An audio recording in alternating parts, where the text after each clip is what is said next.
السلام علیکم friends, welcome back to my channel novels by Areed Shah. تو فرینڈس، ہم ناول کا نیکسٹ پارٹ سٹارٹ کرتے ہیں۔ کسی کی موجودگی نے دل کو آنکھیں کھولنے پر مجبور کر دیا۔ اس نے پورے کمرے میں نظر گھما کر دیکھا۔ جانو سائیں، تم نے کھڑکی بند کی تھی نا؟ اس نے بہت تھوڑی سی آواز میں ہورم سے پوچھا تھا کہ اس کی نیند خراب نہ ہو۔ ہاں دیدا، میں نے بند کی تھی، لیکن یہ کس نے کھول دی؟ ہورم کی کچی نیند ٹوٹ چکی تھی۔ ایک تو وہ ڈرپوک حد سے زیادہ تھی۔ کھلی کھڑکی سے جھانکتے چاند کو دیکھ کر گھبرا کر وہ دل سے لپٹ گئی۔ کوئی آیا تھا کیا؟ یہاں پہ وہ سہمے ہوئے لہجے میں پوچھنے لگی۔ کہیں بہرام؟ اس سے آگے وہ کچھ سوچ بھی نہیں پائی، کیونکہ دل کی آنکھوں کی سخت گوری نے اسے اس کے الفاظ بھی مکمل نہ کرنے دیے تھے۔ نہیں جانو، یہاں کوئی نہیں آ سکتا، اور وہ یہاں نہیں ہے، لیکن تم فکر مت کرو۔ اگر وہ آ بھی گیا نا، تو یہاں اس سے نفرتوں کے علاوہ اور کچھ نہیں ملے گا۔ دل نے اٹھ کر کھڑکی سے باہر مسکراتے چاند کو دیکھا، لیکن اگلے ہی لمحے نفرت سے اس نے کھڑکی بند کر دی۔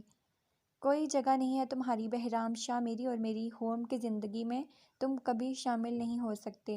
نفرت ہے مجھے تم سے، تمہارے احساس سے، تمہاری خوشبو سے، اس چاند سے نفرت ہے مجھے تم سے، بے انتہا نفرت۔ میں اپنی سوچ میں وہ قدم اٹھاتے واپس بیڈ پر وہ آ گئی جہاں ہورم ایک بار پھر اس سے لپٹ چکی تھی۔ آئی ہیٹ بہرام لالا، میں ان کو کبھی نہیں دیکھنا چاہتی، اس سے لپٹ کر وہ بھرائی ہوئی آواز میں بولی، جبکہ کھڑکی کی دوسری طرف کھڑے موجود کا دل چاہا کہ وہ دھاڑے مار مار کر اس کی محبت اور اس کی بہن دونوں ان سے بے تحاشا نفرت کرتی تھی، لیکن پھر بھی وہ ان سے دور نہیں جا سکتا تھا، کیونکہ ان سے دور رہنا اس کے بس سے باہر تھا، اور وہ دونوں اس کے ساتھ رہیں یہ ناممکن تھا۔ اس نے گھر میں قدم رکھا تو اس کی نظر چھت پر ایک چھوٹے سے بچے کے بال جھنجھوڑتی زرش پر پڑی۔ وہ تو حیرت سے اپنے ہونے والی بہو کا اندازہ دیکھتی رہ گئی، جبکہ اس کا یہ انداز دیکھ کر نور بھی اچھی خاصی پریشان ہو چکی تھی۔ اس سے پہلے جب نور اور تائشہ یہاں آئی تھی، وہ کافی سلجھی ہوئی لڑکی لگتی تھی۔ یہ الگ بات ہے کہ اس کی شرارتوں کے چرچے پورے گاؤں میں عام تھے، لیکن خود سے چھوٹے لڑکے کے بالوں کو اس طرح سے کھینچتے ہوئے اسے رکھ کر 2 تھپڑ لگاتے دیکھ کر تائشہ تو اپنے ہوش ہی کھونے گئی تھی۔ یا اللہ، میرا معصوم بچہ کیسے گزارا کرے گا اس آفت کے ساتھ؟ تائشہ کو اگلے ہی لمحے شازم کی پریشانی کھانے لگی، جبکہ اس کی آواز سن کر نور کے لبوں پر مسکراہٹ پھیل چکی تھی۔ پریشان کیوں ہو رہی ہو تائشہ؟ یہ دونوں ایک جیسے ہیں، خود ایک دوسرے کو سنبھال لیں گے، اور ویسے بھی تمہاری شرارتوں کی پوٹلی کو یہ اب ہی سنبھالے گی، دیکھ لینا، نور نے ہنستے ہوئے کہا۔ زرش کا دھیان بھی نیچے دروازے کی طرف گیا، جہاں اپنی ساس اور مامی کی ساس کو دیکھ کر اس کے رونگٹے کھڑے ہو گئے۔ کتنا اچھا ایکسپریشن بنایا تھا اس نے اپنا، اور اس بچے کی اس وجہ سے ملیا مٹ ہو گیا۔ کل اس نے زرش کے پتنگ کو کاٹ کر اتنا شور مچایا تھا کہ پورے گاؤں کو خبر ہو گئی کہ زرش پتنگ بازی میں اس سے ہار گئی ہے۔ تب سے ہی اس نے اپنا جاسوس تائی امی کا بیٹا اس بچے کے پیچھے لگایا تھا، جو آج اسے نہ جانے کہاں سے پکڑ کر لے آیا، اور تب سے زرش اس سے اپنے پتنگ کا بدلہ لے رہی تھی۔ چل بے، تو نکل یہاں سے، اور تقریباً 2 ماہ تک اپنی شکل مت دکھانا۔ وہ اسے گھورتے ہوئے دوپٹہ سلیقے سے سر پر جما کر آہستہ آہستہ سیڑھیاں اترتی نیچے آئی، جبکہ تائشہ تو اس کا یہ انداز گھبراہٹ میں مبتلا کر رہا تھا، لیکن مجبوری تھی، ملنا تو تھا ہی، آخر وہ اس کے بیٹے کی منقوہہ تھی۔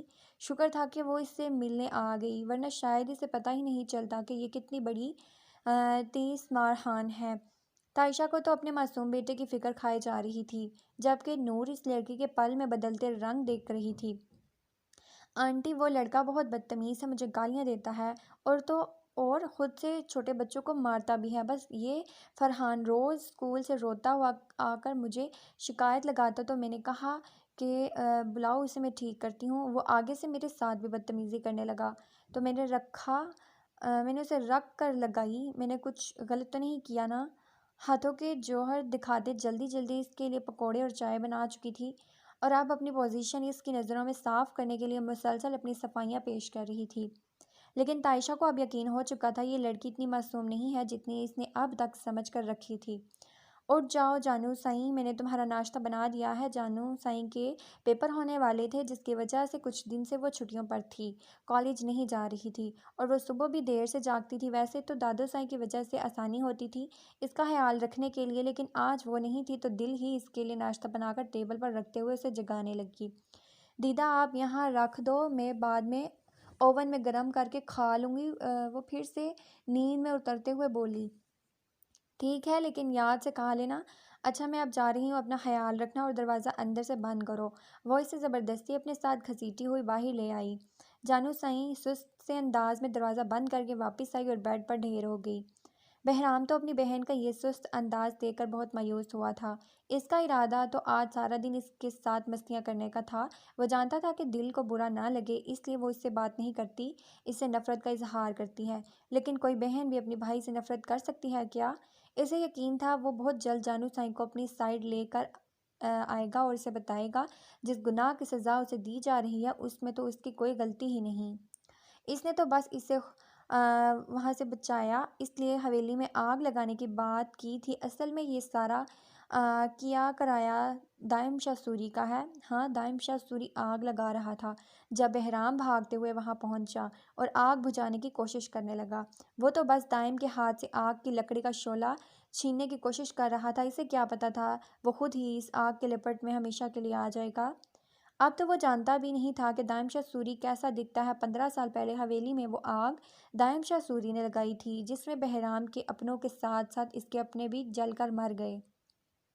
کتنا بے بس تھا وہ، اپنے ماں باپ کو آخری الوداع تک نہ کہہ پایا، جان دینے والے تایا اور تائے کا آخری دیدار تک نہ کر پایا، صرف اس دائم شاہ سوری کی وجہ سے جس نے اپنے بدلے کے لیے پوری حویلی میں وہ آگ لگائی۔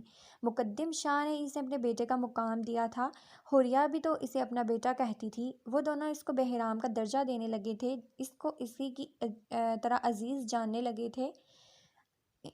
جب دائم شاہ سوری کو یاد کرتا تھا اس کی آنکھوں میں غصے کے شرارے نکلنے لگتے۔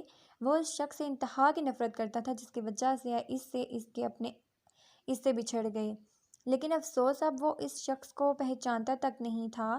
اس الزام میں بہرام اور دائم نے دونوں نے 10 سال جیل میں رہے، لیکن ایک کے ساتھ نہیں، کیونکہ 2 بار جیل میں ان دونوں کے درمیان اتنی بری طرح سے لڑائی ہوئی کہ وہ دونوں ہی ایک دوسرے کو بری طرح سے زخمی کر چکے تھے، جس کے نتیجے میں کورٹ سے آرڈر آنے پر ان دونوں کو الگ الگ جیل میں شفٹ کر دیا گیا۔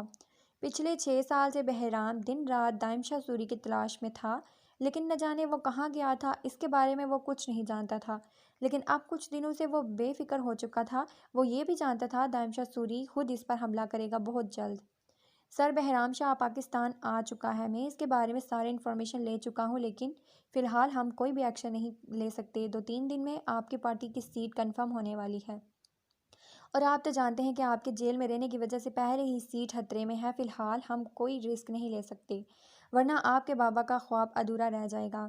سیاست میں رکھا گیا آپ کا پہلا قدم ہے، جس پر میرے خیال سے آپ کو کسی بھی قسم کے خطرے کو منڈلانے نہیں دینا چاہیے۔ واجد اس انفارمیشن دیتے ہوئے اسے سمجھانے لگا تھا، کیونکہ دائم کے چہرے پر آنے والے غصے کی لہر کو دیکھ کر وہ خود بھی گھبرا گیا تھا۔ بہرام شاہ کا نام سنتے ہی اس کے غصے کی کوئی انتہا نہ رہتی تھی، اور وہ اس غصے کی وجہ سے بہت اچھے سے جانتا تھا۔ 15 سال پہلے اس نے بہرام کی وجہ سے اس حویلی میں اپنے اپنوں کو کھو دیا تھا، کیونکہ بہرام نے ضد میں آ کر اس حویلی کو آگ لگا دی تھی۔ پر الزام اس پر لگانے کی کوشش کی تھی، اس نے خود اپنی آنکھوں سے دیکھا تھا۔ وہ بہرام کے ہاتھوں میں ایک لکڑی تھی جسے آگ لگی ہوئی تھی، اور وہ تیل کا ڈبہ تو پھر ان کے ہاتھ میں تھا، مطلب آگ اسی نے لگائی تھی، اور پھر بعد میں الزام اس کے سر پر رکھ دیا۔ بہرام شاہ اس سے اس کے اپنے چھین چکا تھا، اسے وہ دن میں ہی بھولتا تھا جب مقدم شاہ نے اسے بیٹا کہہ کر اپنے سینے سے لگایا تھا، اور اسی کے بیٹے نے اس کی پیٹھ پر خنجر گھونپا تھا، جس کی وجہ سے اب اسے شاہ خاندان سے نفرت ہو گئی تھی۔ تمہارا سارا خاندان ایک جیسا ہے، سامنے سے کچھ اور پیچھے سے کچھ۔ بہرام تم نے آگ لگائی میرے اپنوں کو ختم کرنے کے لیے، اور اسی آگ میں تم نے اپنے ہی اپنوں کو جلا دیا۔ اسے دھڑکن، حوریہ، مقدم اور کردم کی موت کا افسوس تھا، اور ایسے سب سے زیادہ افسوس تھا کردم کے اس چھوٹے سے 3 ماہ کے بچے کی موت کا تھا، جو اس سب میں بالکل بے قصور تھا۔ گھر کے سب سے بڑے کمرے میں دادا سائیں کی لاش جلسی ہوئی ملی تھی، اور اس کے وفادار نوکر جنید نے ہر ممکن طریقے سے سب کو بچانے کی کوشش کی۔ کردم اور مقدم کی بیٹیوں کے علاوہ وہ مقدم شاہ کی ماں کو بچانے میں بھی کامیاب رہا تھا، لیکن جب باقی لوگوں کو آگ لگنے کا اندازہ ہوا تب بہت دیر ہو چکی تھی۔ حویلی پوری طرح سے راکھ ہو چکی تھی۔ حال کمرے میں ہونے کی وجہ سے ان لوگوں کو آگ کے لپٹوں کا اندازہ ہی نہ ہوا۔ کتنی دیر جنید اکیلا لڑتا رہا۔ دائم کو اس سے ہمدردی تھی اور ان سب لوگوں سے بھی جو وہاں پر مارے گئے، لیکن اب اسے نفرت تھی ان سب لوگوں سے جو وہاں سے بچ نکلے تھے، کیونکہ وہ سب تو ابھی بہرام کے اپنے تھے، اس سے محبت کرتے تھے۔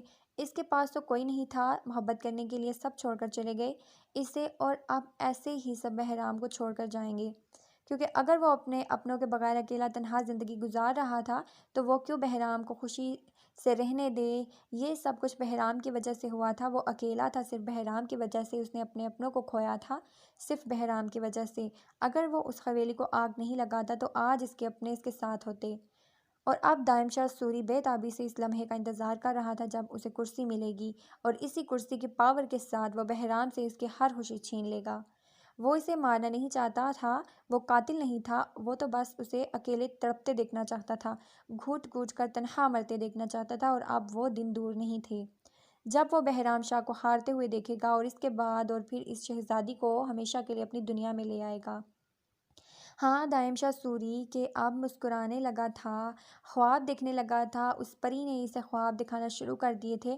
پہلے اس کے دل میں جینے کی خواہش نہیں تھی، لیکن اب وہ جینا چاہتا تھا اس شہزادی کے لیے جسے اپنی زندگی میں شامل کرنے کا فیصلہ تو اس دن ہی کر چکا تھا جب اسے اپنے دل پر اس لڑکی کی مہر محسوس ہوئی تھی۔ بہت جلد میں تمہیں اپنی زندگی میں شامل کروں گا، لیکن اس سے پہلے میں بہرام شاہ کے سب اپنوں کو ختم کروں گا، اسے دور کروں گا، اور میرا پہلا شکار ہوگا۔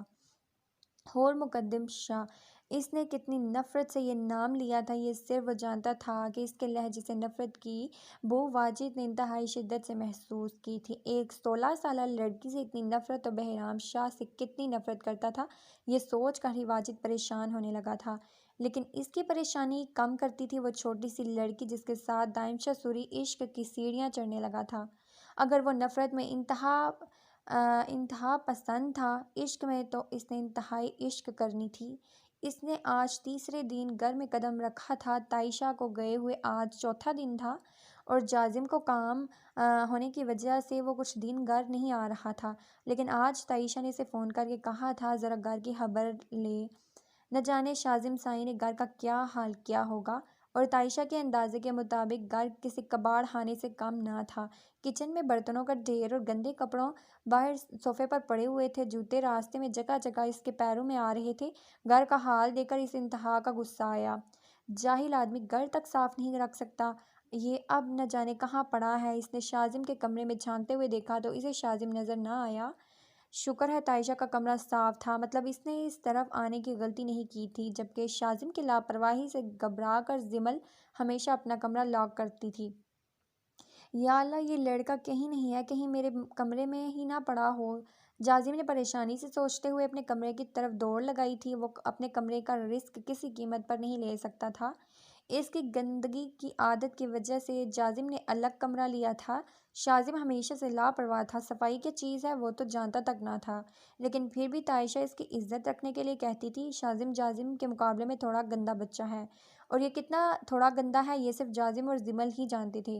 جب بھی لوگ تائشہ کے بچوں کی تعریف کرتے، جازم اور زمل تنقیدی نظروں سے شازم کی طرف دیکھتے، جو گردن اکڑا کر ایسے بیٹھا ہوتا جیسے اس کی تعریف کی جا رہی ہے۔ جازم نے جیسے ہی اپنے کمرے میں قدم رکھا، پہلے تو کمرے کی حالت دیکھ کر اس کا منہ کھلا کا کھلا رہ گیا۔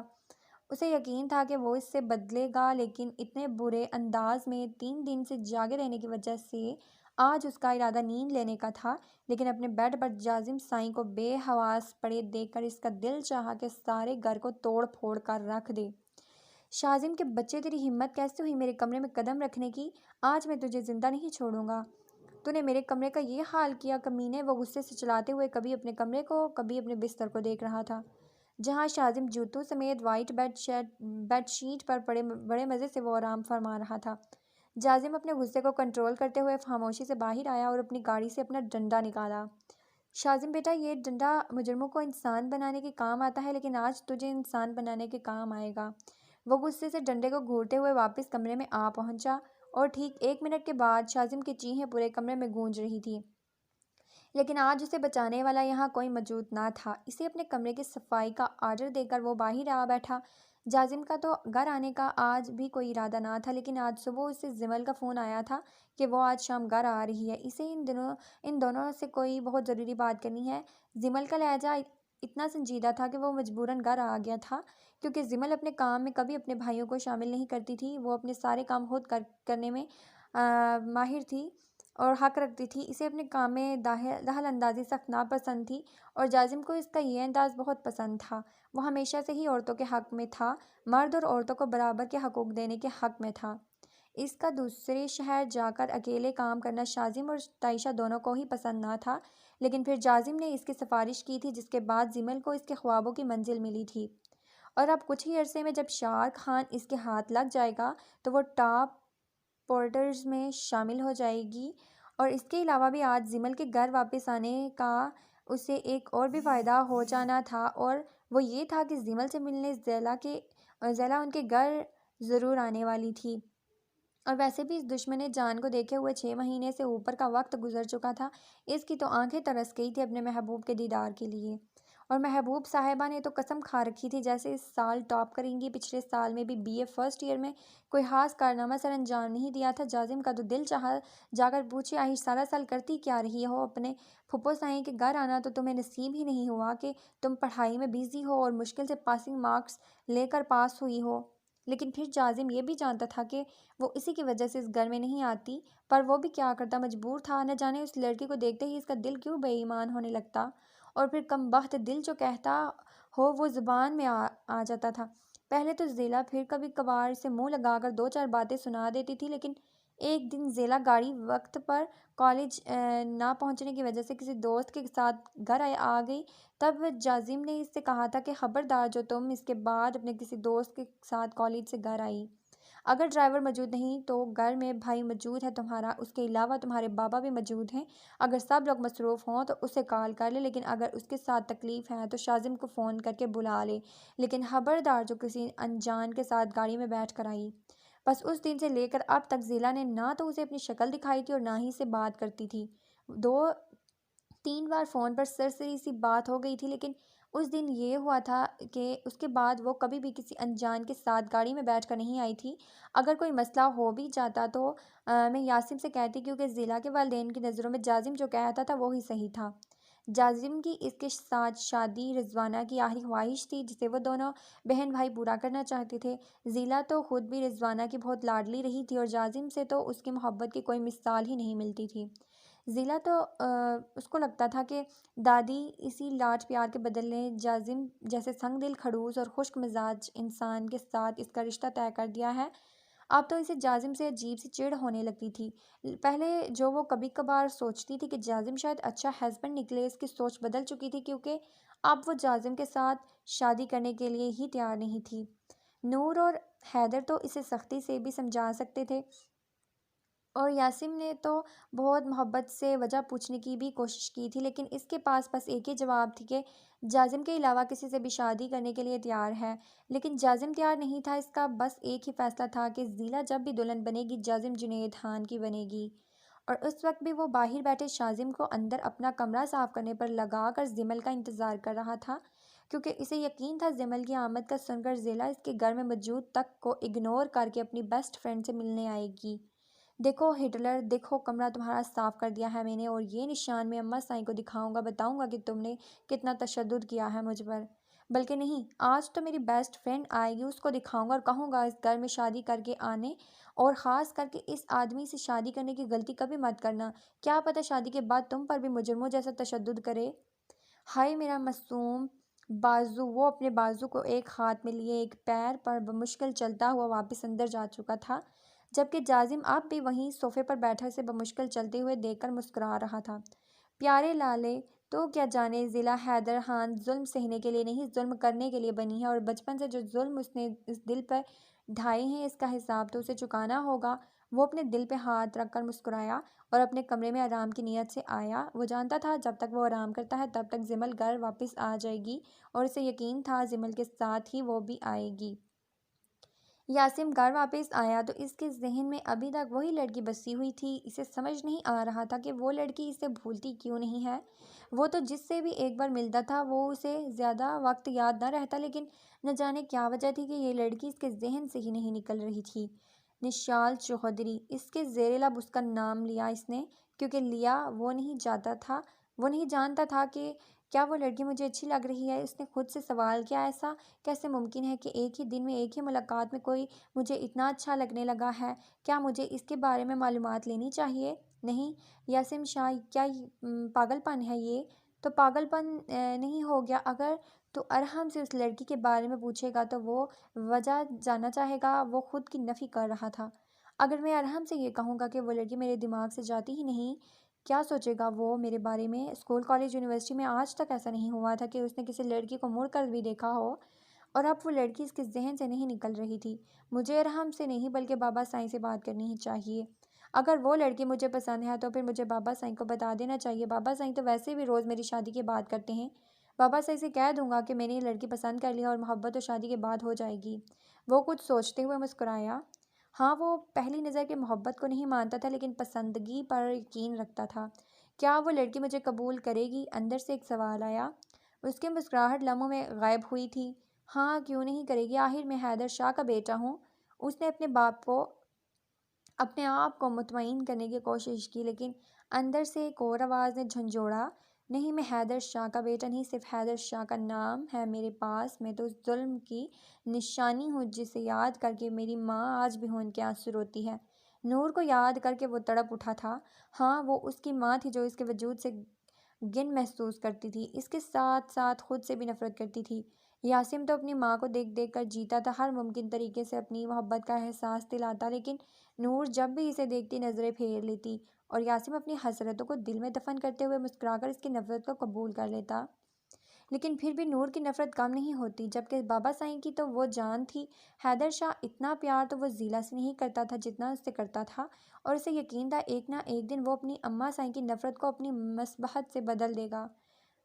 وہ سو کر اٹھا تو شازم گھر پر نہیں تھا۔ اس کا ارادہ اس کے ساتھ چائے پینے کا تھا۔ باقی چاہے ہر کام میں وہ نکما ہو لیکن چائے بہت اچھی بناتا تھا، لیکن شاید اس وقت گھر پر نہیں تھا۔ اسے خوشی ہوئی تھی تھوڑی دیر کے لیے اسے جان چھوٹنے کی، ورنہ سوتے ہوئے بھی ہر تھوڑی دیر کے بعد شور مچا کر وہ اس کی نیند حرام کرنے کی کوشش کر چکا تھا۔ خیر، وہ جانتا تھا کہ وہ بدلہ ضرور لے گا اس پٹائی کا جو سونے سے پہلے اس نے اس کی تھی۔ وہ بھرپور نیند لے کر جاگا تو شازم اس سے کہیں گھر پر نہ ملا، اسی لیے خود ہی اپنے لیے چائے کا کپ بنانے کا ارادہ کرتے ہوئے وہ کچن کی طرف آیا اور اپنے لیے چائے کا کپ بنا کر روم میں ہی واپس آ گیا۔ اس کا ارادہ فریش ہونے کا تھا، لیکن جیسے ہی اس نے کپڑے نکالنے کے لیے اپنی الماری کھولی تو وہ کھلی ہی نہیں۔ سونے سے پہلے تو اس نے الماری ان لاک کی تھی، تو یہ واپس کیسے لاک ہو گئی؟ اس نے ہر طرف چابی ڈھونڈنے کی کوشش کی جو اسے کہیں نہ ملی۔ شازم کے بچے، میں تجھے زندہ نہیں چھوڑوں گا، تیری ہمت کیسے ہوئی میری الماری لاک کرنے کی؟ الماری کو زور زور سے کھینچتا، کھولنے میں ناکام ہوا تو شازم کو یاد کر کے غصے سے بولا، لیکن اب کیا فائدہ؟ شازم تو اپنا کام کر کے جا چکا تھا، اب اتنی مار کھا کر وہ خوشی سے بیٹھا رہے؟ ایسا تو ممکن ہی نہیں تھا، بدلہ تو اس نے ہر حال میں ہی لینا تھا۔ وہ اسے مار تو نہیں سکتا تھا کیونکہ آگے سے جازم ہر لحاظ بھول کر اس کو پیٹتا تھا، اور اس بلیک بیلٹ ہولڈر سے شازم مقابلے کا رسک نہیں لینا چاہتا تھا، لیکن شرارت تو کر ہی سکتا تھا۔ شازم ہمیشہ ٹی شرٹ پہنتا تھا، جبکہ جازم کو ٹی شرٹ پہننا بالکل پسند نہیں تھا۔ وہ کہتا تھا کہ بندہ شرٹ میں اس کا دم گھٹتا ہے، جبکہ الماری کے باہر ایک سائڈ پر چھوٹی سی چٹ چپکی ہوئی تھی جس پہ لکھا تھا، لالے میں اپنی ایک شرٹ پریس کر کے رکھ آیا ہوں، پہن کر اپنے تھانے غریبوں پر ظلم ڈھانے چلے جانا، الماری توڑنے کی غلطی مت کرنا، اماں صحیح ہمیشہ کے لیے نہیں گئی۔ چٹ پڑھنے کے بعد اسے اور بھی زیادہ غصہ آنے لگا۔ یقیناً یہ اس نے بدلہ ہی لیا تھا، اب جازم کو کسی بھی حال میں اس کی شرٹ پہننی تھی۔ وہ ہمیشہ سے کھلی شرٹ پہننے کا عادی تھا، اس لیے شازم اس بات پر اس کا بہت مذاق اڑاتا تھا اور اس نے اس کی شرٹ بھی چھپا لی تھی۔ اب جازم مجبور ہو چکا تھا اور مجبوری میں اسے شازم کے کمرے کا رخ کرنا پڑا، جہاں بیڈ پر سلیقے سے اس کی جینز اور بلو سی شرٹ پڑی ہوئی تھی۔ یا اللہ سائیں، یہ دن دکھانا رہ گیا تھا۔ وہ اس کی شرٹ کو ہاتھوں میں لیے مایوسی سے بولا اور پھر اپنے کمرے میں آ گیا، کیونکہ آج اسے اسی شرٹ کے ساتھ گزارا کرنا تھا۔ لیکن آج شازم کی خیر نہیں تھی۔ اس نے اپنے آپ سے وعدہ کیا تھا کہ آج وہ اس سے بدلہ ضرور لے گا اور اگلے پچھلے بھی سارے حساب برابر کرے گا۔ ہاں واجد، تم نے پتہ لگایا اس لڑکی کے بارے میں؟ وہ جیسے ہی حال میں داخل ہوا، اس نے واجد سے پہلا سوال یہی پوچھا تھا، آج جو کسی ضروری کام کی وجہ سے گھر پر ہی اسے ملنے آیا تھا۔ ایک بار پھر سے اسی لڑکی میں اس کا انٹرسٹ دے کر مسکرا دیا۔ سر مائنڈ مت کیجیے گا، ایک بات کہوں؟ واجد جب بھی اس سے کوئی بات کرنے والا ہوتا ہے یہ بات ضرور پوچھتا ہے، کیونکہ اسے پتہ نہیں تھا کہ دائم کب کس بات پر برا مان جاتا ہے اور کب کس بات پر مسکرا دیتا ہے۔ لیکن اس وقت وہ اسے دیکھ کر مسکرا دیا تھا، شاید وہ جانتا تھا واجد کس بارے میں پوچھنے والا ہے۔ سر میرے خیال میں وہ لڑکی اسکول اسٹوڈنٹ ہوگی۔ سر آپ 28 سال کے ہونے والے ہیں اور وہ اتنی چھوٹی سی، میرا مطلب ہے سر وہ بہت چھوٹی ہے۔ میرے خیال میں آپ کو اس بارے میں ایک بار پھر سوچنا چاہیے۔ عشق میں عمر کی قید نہیں ہوتی، یہ بات یاد رکھنا۔ اور میں کون سا اسے ابھی شادی کرنے جا رہا ہوں؟ میں اس کا رشتہ لے کر جاؤں گا اس کے گھر، جب وہ شادی کرنا چاہیں تب کریں گے، لیکن شادی میں اسی کے ساتھ کروں گا۔ شاہ کے انداز کوئی غصہ یا ناراضگی نہیں تھی، جسے دیکھ کر واجد مسکرا دیا۔ سر اس بار کی ووٹنگ ختم ہوتے ہی میں اس لڑکی کی ساری انفارمیشن آپ کو نکال کر دوں گا اور آپ کو سیٹ ملتے ہی سب سے پہلے بہرام شاہ کی بہن کو اس دنیا سے رخصت ہونا ہوگا۔ باقی باتیں ہم بعد میں سوچ لیں گے۔ بالکل ٹھیک کہہ رہے ہو تم واجد، پہلے میں اپنے راستے سے سارے کانٹے ہٹاؤں گا اور پھر اسے ہمیشہ کے لیے اپنی زندگی میں شامل کروں گا۔ ویسے وہ لوگ جو میٹنگ میں آنے والے تھے وہ کل آ رہے ہیں کیا؟ جلسے میں شاہ اب بالکل سیریس انداز میں اس سے بات کر رہا تھا۔ اس کے چہرے سے صاف لگ رہا تھا کہ وہ اپنے کام میں غلطی کی گنجائش بالکل نہیں دیتا۔ جی سر، آپ بے فکر ہو جائیں، وہ سب لوگ آئیں گے اور ان سب کے سامنے آپ کو گولی لگے گی اور ہم کہیں گے کہ دوسری پارٹی نے آپ پر حملہ کروایا ہے اور لوگوں کی ہمدردی خود بخود آپ کی طرف آ جائے گی اور آپ کو ہی زیادہ ووٹ ملیں گے۔ واجد اسے پورا پلان بتاتے ہوئے مسکرایا۔ گڈ ورک واجد، اگر تم ایسے ہی میرے ساتھ کام کرتے رہے تو بہت جلد ایک بہت بڑے مقام پر ہوگے۔ اس نے مسکراتے ہوئے اس کا کندھا تھپتھپایا، جبکہ واجد کا بس یہی کہنا تھا کہ وہ ہمیشہ دائم شاہ سوری کے ساتھ ہے۔ جانو سائیں کی آنکھ کھلی تو اسے گھر میں کچھ محسوس ہوا۔ اسے لگا کہ اس کے علاوہ بھی گھر میں کوئی موجود ہے۔ اسے تو 3 بار کسی کی آہٹ کی آواز سنائی دی۔ باہر کوئی چل پھر رہا تھا، لیکن دروازہ تو بند تھا، تو کوئی اندر کیسے آیا؟ پہلے تو ڈر کے مارے اس کے ہاتھ پیر کانپنے لگے، کوئی چور تو نہیں آ گیا گھر میں؟ اس نے سوچتے ہوئے اٹھ کر فوراً اپنے کمرے کا دروازہ بند کر لیا۔ اللہ سائیں پلیز اس چور کو بھیج دے، میں کیسے اس سے مقابلہ کروں گی اس کا؟ وہ دوڑتے ہوئے دونوں پاؤں اوپر کر کے بیڈ پر بیٹھ گئی۔ اللہ سائیں میں وعدہ کرتی ہوں دیدہ اور دادو سائیں کی ساری باتیں مانوں گی، پلیز اس چور کو بھیج دیں۔ اس نے سچے دل سے دعا مانگی۔ اللہ سائیں اگر یہ چور میرے کمرے میں آ گیا تو؟ اللہ سائیں یہ چور ہے یا کوئی اور؟ وہ تیز سے اس کمرے میں ٹہلنے لگی، ہر تھوڑی دیر کے بعد کھڑکی سے باہر جھانک کر دیکھتی، لیکن سامنے کوئی نظر نہیں آتا۔ بھوک سے پیٹ میں درد ہونے لگا تھا، جبکہ دل ناشتہ بنا کر کچن میں ہی واپس رکھ کر گئی تھی۔ یا اللہ سائیں، آپ مجھے کون سا گناہ کی سزا دے رہے ہیں؟ میں نے تو کبھی کسی کا برا نہیں چاہا، کبھی کسی کے ساتھ برا نہیں کیا۔ اب اسے رونا آنے لگا تھا۔ گھر میں کوئی تو تھا، سامنے نہ صحیح لیکن کوئی تھا۔ نہیں، مجھے رونا نہیں چاہیے، مجھے مقابلہ کرنا ہوگا۔ مجھے جازم لالا کو فون کرنا چاہیے، لیکن موبائل بھی تو باہر ہے، کیسے کروں فون؟ وہ روتے ہوئے ایک بار پھر بیڈ پر آ کر بیٹھ گئی۔ لیکن کچھ تو کرنا پڑے گا ورنہ یہ چور پورا گھر صاف کر دے گا۔ لیکن ہو سکتا ہے چور برا انسان نہ ہو، مجھے اس سے بات کرنی چاہیے۔ اور ویسے بھی تو سب کہتے ہیں کہ میں بہت کیوٹ ہوں۔ میں چور بھائی سے کہوں گی کہ پلیز یہاں سے چلے جائیں، لیکن اگر نہیں گئے تو مجھے رسک نہیں لینا چاہیے، مجھے مقابلہ کرنا ہوگا، کیسے بھی موبائل تک پہنچنا ہوگا۔ بس موبائل اٹھا کر بھاگ کر اندر آ جاؤں گی، لیکن اس نے مجھے دیکھ لیا تو یہ ہے نا؟ اس کی نظر سامنے شیشے پر پڑی، پیپر اسپرے کی بوتل پر پڑی۔ ہاں یہ ہے نا، اس سے تو اچھے اچھے چوروں کی بینڈ بج جائے گی۔ اس نے فوراً بوتل اٹھائی۔ اب اس کا ارادہ باہر جا کے اس چور کو یہ مارنے کا تھا، لیکن پھر بھی وہ اندر سے بہت ڈری ہوئی تھی۔ اب ایک چور کا مقابلہ کرنا اس نازک جان کے لیے آسان تھوڑی تھا۔ ساری رات عجیب بے چینی میں گزر چکی تھی، اسے ساری رات نیند نہیں آئی۔ صبح اٹھ کر خاموشی سے ارحم سے ملنے چلا گیا۔ وہ نور کو بہت مس کر رہا تھا، لیکن کسی کے سامنے ذکر نہیں کرتا تھا۔ حیدر اس کی بے چینی نوٹ کر کے اس سے وجہ پوچھتا رہا، لیکن اس نے یہی کہا کہ کچھ نہیں، بس کام کا تھوڑا ٹینشن ہے۔ جس پر حیدر نے اسے مشورہ دیا تو شادی کر لے، اگر شادی نہیں کرنی تو کچھ دن کام سے چھٹی لے کر کہیں گھوم پھر آؤ۔ ایسا کرتے ہیں سب چلتے ہیں، کچھ دن کے لیے فیملی کے ساتھ وقت گزاریں گے۔ لیکن اس وقت وہ کہیں نہیں جا سکتا تھا۔ شار خان کام میں بزی تھا اور دوسرے دن وہ کوئی نہ کوئی ضروری انفارمیشن اسے دیتا تھا جو آگے صحیح لوگوں تک پہنچانا اس کا کام تھا۔ اور اب تو ایک اور مسئلہ ہو گیا تھا۔ زیمل شار خان کے پیچھے پڑی ہوئی تھی اور کسی بھی طریقے سے اس کا انٹرویو حاصل کرتے ہوئے ٹی وی پر لانے کی ہر ممکن کوشش کر رہی تھی۔ شار بیس بدل کر کبھی ایک جگہ تو کبھی دوسری جگہ جا رہا تھا۔ شار کو ایک چیز اچھے سے سمجھ آئی تھی کہ اس لڑکی کا کوئی فرق نہیں پڑتا کہ اس کا مشن کیا ہے، اسے بس اپنی پروموشن سے مطلب ہے۔ لیکن شار خان کو زیادہ افسوس اس بات کا ہوا تھا کہ وہ لڑکی اور کوئی نہیں بلکہ اس کے بیسٹ فرینڈ کی کزن ہے۔ یاسم کیا کام کرتا تھا یہ بات کوئی نہیں جانتا تھا۔ ضلع یا حیدر بھی نہیں، ان لوگوں کی ایک ٹیم تھی۔ وہ خاموشی سے اپنا کام کر رہے تھے، اپنے کام میں کسی کی دخل اندازی برداشت نہیں کرتے تھے۔ وہ لوگ کون تھے کوئی نہیں جانتا تھا، ان کا چہرہ آج تک کسی نے نہیں دیکھا تھا سوائے کچھ آفیسرز کے۔ وہ اپنی پرسنل زندگی میں کیا ہے کیا کرتے ہیں اس بات سے کسی کو کوئی مطلب نہ تھا، بس وہ اپنے وطن کے لیے جان دینے کے لیے ہر وقت تیار رہتے تھے۔ اس نے زیمل کو بہت سمجھانے کی کوشش کی کہ شار خان کا پیچھا چھوڑ دے لیکن وہ نہیں مانی۔ شار اس وقت زیمل سے بہت تنگ آیا ہوا تھا۔ وہ جہاں بھی کام کے سلسلے میں جاتا زیمل کسی نہ کسی طریقے سے اس کے پاس پہنچ جاتی۔ وہ اسے جتنا نظر انداز کرنے کی کوشش کر رہا تھا وہ اتنی ہی اس کے پیچھے آ رہی تھی۔ جس کی شکایت وہ ہزار بار یاسم سے کر چکا تھا۔ اس کا یہی کہنا تھا کہ اپنی کزن کو سمجھاؤ کہ میرا پیچھا چھوڑ دے، اور یاسم زیمل کو سمجھا کر تھک چکا تھا۔ آج اسے پتہ چلا تھا کہ زیمل گھر واپس آ رہی ہے۔ ضلع شام اس سے ملنے جانے والی تھی۔